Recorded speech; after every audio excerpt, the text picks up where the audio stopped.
Hello, it's Cryptolyze. I hope you are well this Friday, 24 November 2023. It is with pleasure that we meet today to celebrate Thanksgiving together. For those who celebrate it, those who don't. In any case, I wish you a lovely Thanksgiving. Today we're going to talk about crypto, BTC, and a little bit of macro. Really very slightly macro. Because we're really going to focus on what's happening in crypto. Because it's a moment that is generally crucial when we get together as a family. When we share the successes and defeats that we have had this year, and obviously it is a year which is positive in crypto. As a reminder, we started very low, and currently we are still much, much higher, so that family discussions might be interesting, and it starts right away.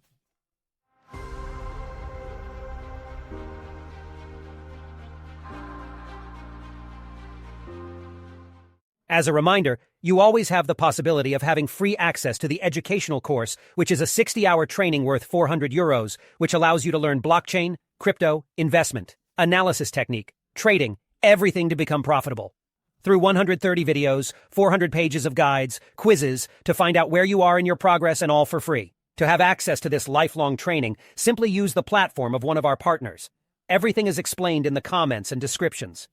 We're going to start with some news that we're starting to review.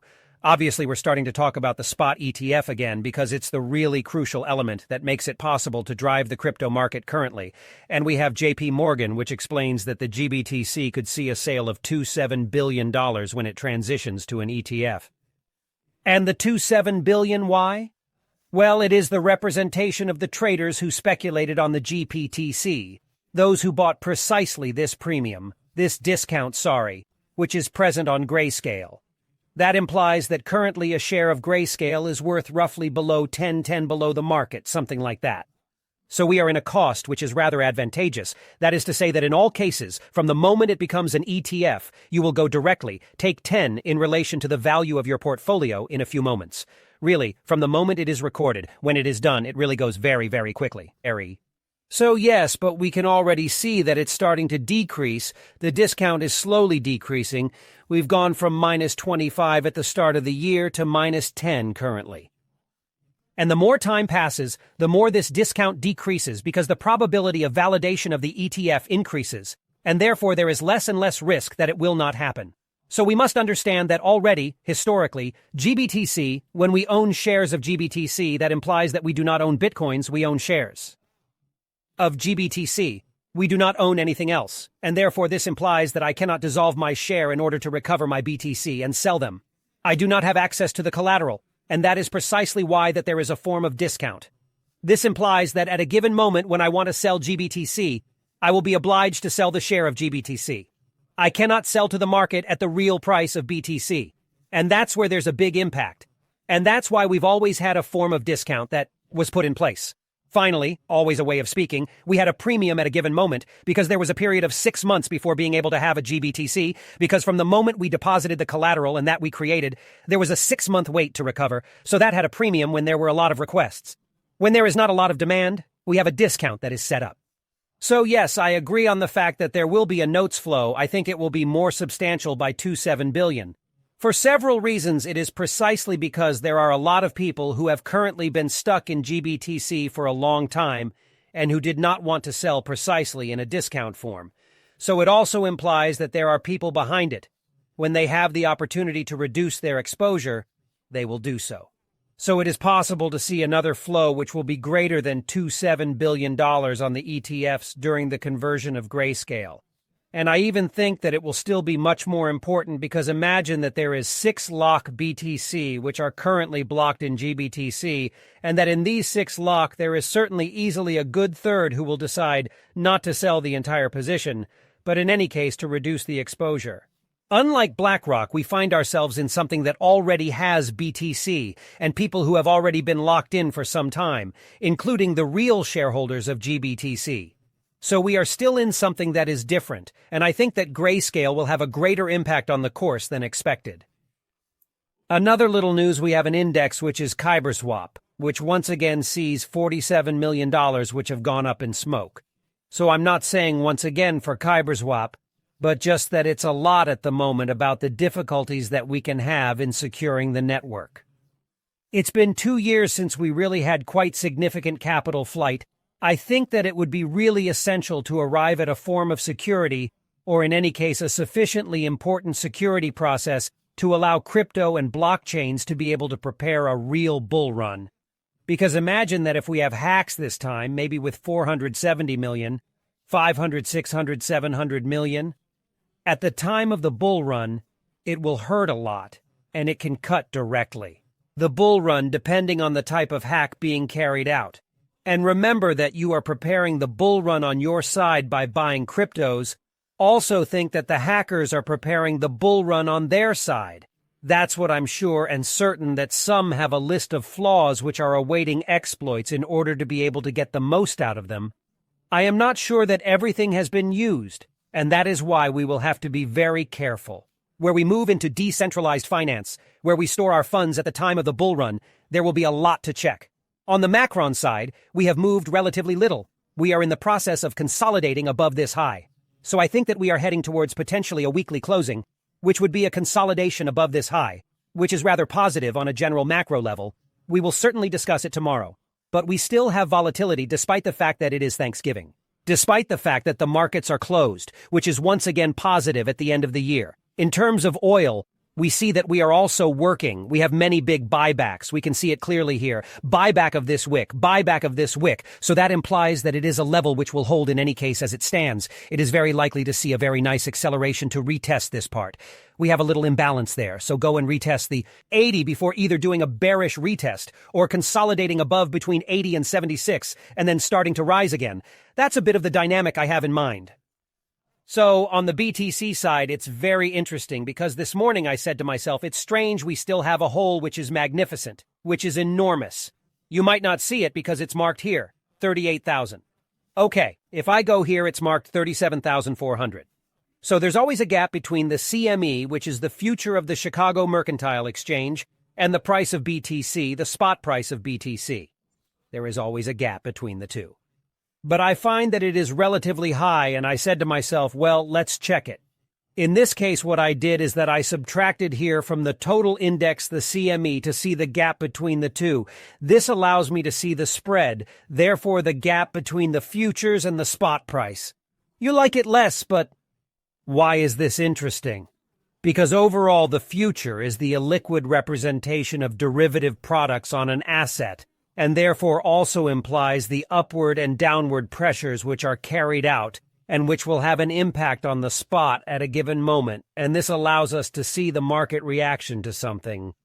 And generally when we start to have a gap which is in differential, implied which is higher than the spot, this implies that we have an upward pressure which comes mainly from futures. We have already seen this several times. Time on Kingfisher, we will validate it later. But we are therefore under pressure, in particular from the CME, which is rather bullish, in particular linked to the fall that we had, and to the announcement that we got from Binance, so that means that the market is pricing rather on the rise, and what is interesting to see is when we arrive at levels which are relatively low, like this one, we can clearly see that we have made a bit below the $1,200 difference. What is interesting to see is that we find ourselves here in moments which are either following a fall or here in anticipation of a fall. Okay, where we had the first bearish impulse and a continuity which took place subsequently. Generally, it precedes an acceleration that we had, and when we go back a little in the past, we see that it is also identical. So it's interesting to start correlating the two because that would imply that we would be in a form of overbought here, that we could potentially have a second upward acceleration, but that overall the pricing, this upward acceleration is taking place. And above all, the other point that I note, and this is something that we also see on BNB, we will see it later, is that despite the news on Binance, despite what happened, in fact, the price did not react at all.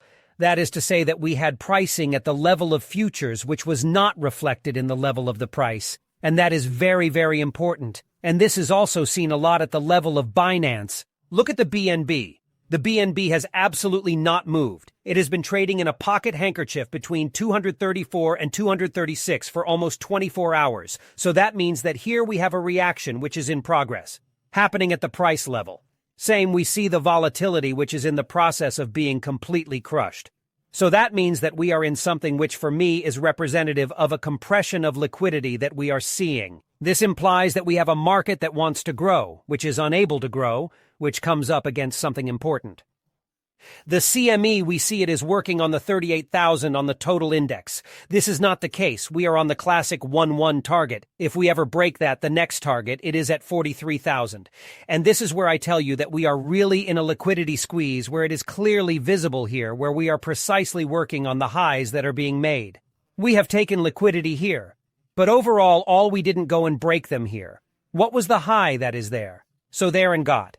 And JEET. Above, we did not go to work on the 38,000 once again in terms of the total index. So for me, it is one of the important targets that we will have to have, especially since we are really in a form of compression. We will see it quite easily in which we have the 38,000, which really serves as resistance, and we see that we are working the tops so as to be able to move towards them. And what is interesting to see is that we have a momentum which is also in compression, which is less and got visible. We're going to trace, well anyway, come on, we're going to make it clean.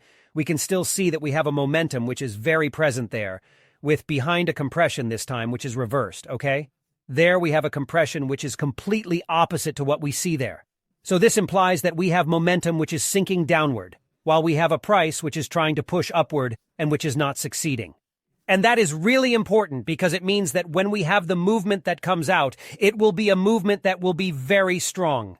Is the movement really going to take us to look quite quickly? Hop here for the 1,618 objectives, which are going to be between 42,000 and 44,000, which correspond to this zone. Or are we? Will it look much higher?